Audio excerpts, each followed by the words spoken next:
Қызылорда облысы Шиелі ауданы Нартай ауылы номері 156 Нартай Бекежанов атындағы қазақ орта мектебінің 3 сынып оқушысы Жамалдинова Қарақат Мұқағали Мақатаев бесік басында.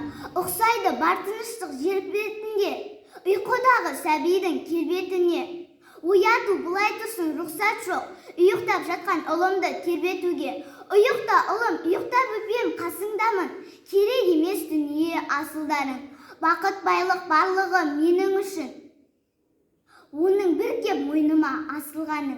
Аймалайсың жанымды күлкіңменен, тамағыңнан айналдым күлкің бүлкілдеген. Не дейсің сен бұртиып, айтшы сәулем, қитықтаған жүректі білтілменен. Қандай ғана анадан туады адам, сәбилердің ұйқысын қуалаған. О тыныштық, қандай рақат сәбилер жыламаған. Ұқсайды бар тыныштық жер бетінде, ұйқыдағы сәбидің келбетіне. Кім болсаң ол бол, мейлі рұқсат жоқ, ұйықтап жатқан ұлымды тербетуге.